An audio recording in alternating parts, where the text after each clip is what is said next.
Vérité maquée c'est Niki, grâce et grâce. Vérité maquée c'est Bikaya Kunte la vérité. Uzeiki Salou.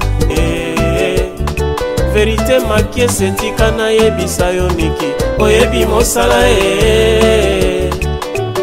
Vérité, ezali notre groupe ya tous les jours. Vérité, ezali notre groupe ya tous les temps. Simon Bongo, Bambongo Ebele, Mandela Zidane, Motema ya Bobet Lupengi.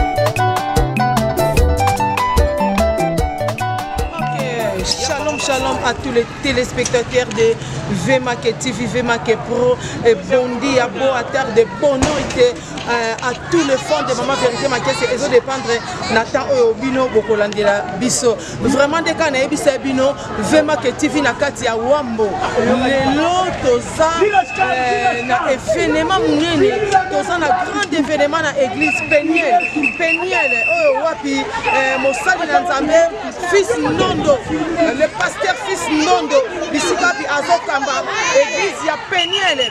Les grands visionnaires ezali l'apôtre Walo Mouchenga, l'homme de Esui, l'homme de Esui. Lelo est un grand événement. Tozo kende déjà na aéroport Koyamba Mosali na Nzambe moto monene. Namoni bomoni Peniel Luanda oyezo kamba pasteur fils Ndondo bisonyo soba na Peniel. Toza wana présent wana tozo kende kozwa apôtre Walo Mouchenga aboke se branché wana ndabiso na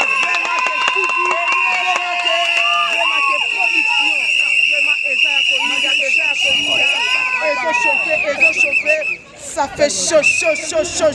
Donc s'abonner à VMAK TV. Merci beaucoup na abonné tu à VMAK TV. Toza awana Mosali na Nzambe à présent parmi nous. Notre papa fils Nondo oyazo diriger église Peniel na kati ya Wambu. Shalom papa. Shalom. Ok, merci beaucoup papa. Namoni le les arrivé à Mosali na Nzambe, ya tata monene au monde entier et yebi papa international Walo Mouchenga. Papa na yebite et sali binondeni popo lukaka bobengi sa papa Walo. Papa Walo na yebi ka pesa makasi.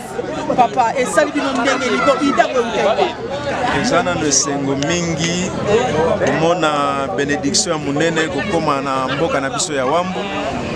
Et Kobengisa passer Walo eza facilité. Oui.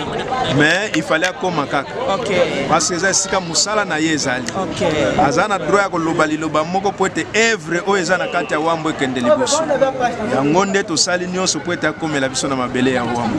Na ebike mboka mobimba ezana lipambo liko. Ko yamba mutu monene na kati ya mboka. Ya merci beaucoup na moni ketana biso ese koki papa message moko kaka ekozani na batu nyonso bazolanda na monde entier. Pour la minute au monde entier et Zolanda papa message et cause à la nini pour ne que message à papa Walo et que souka awate nanzela VMAK TV pour Rolanda Europe international message et pas batunyo so ba Rolanda yo to yebisi na bandeko eloko mo to yebisa bango ministère ya délivrance ministère ya pasteur Walo za ministère ya délivrance et ya kapona ko kangola ba vie ya bato oyo azana besoin ko bika oyo azana problème etungisi ezwa tamulai solution ezana kati ya Peniel baya ko zwalo biko na bango yango.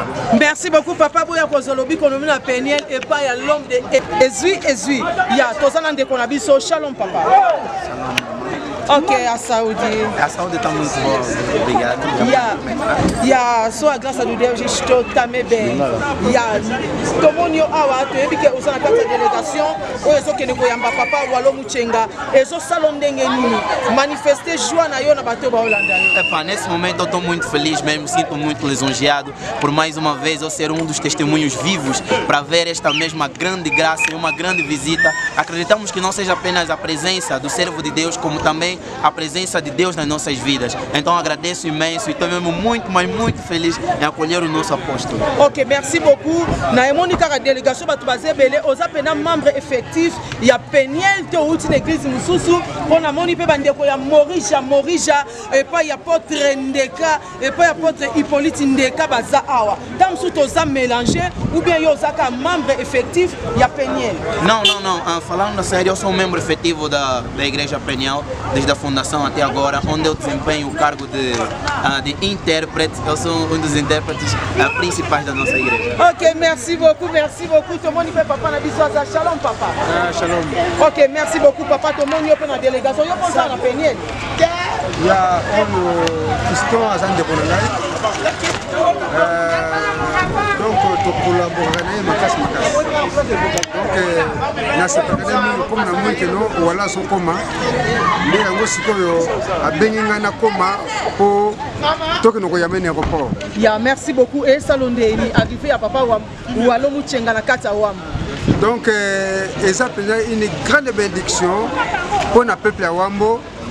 Pour na kokoma na ya walo awa na kati ya Wambo eza lipamboli makasi batebele bakobika likambo nzambe kosalema batebele bakoza libere na miracle kosalema na ta oyo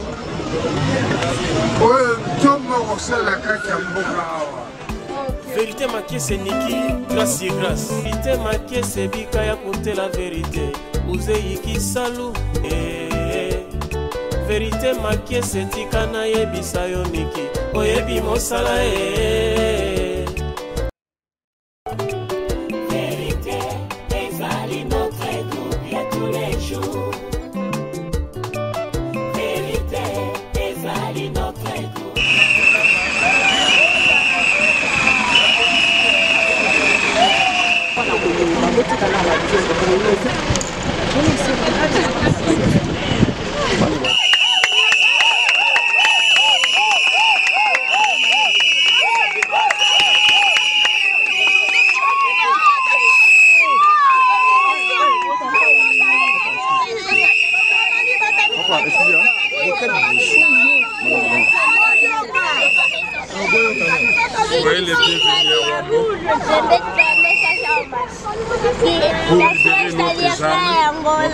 Especial na província do Wambo.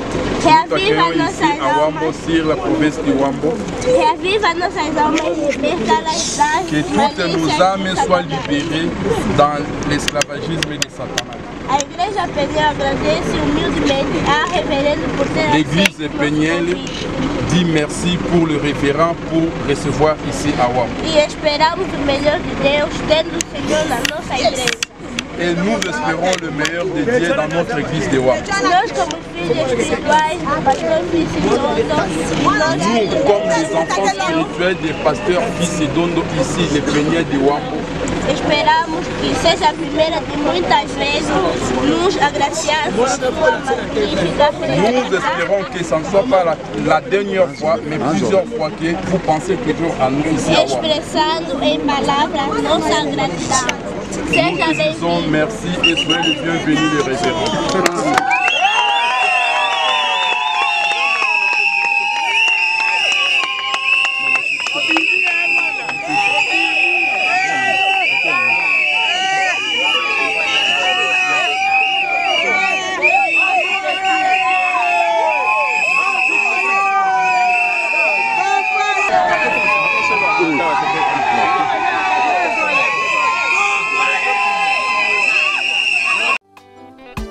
Vérité maquée c'est Niki, grâce et grâce. Vérité maquée c'est Bika ya compter la vérité. Uzei ki salu. Vérité maquée c'est Tika.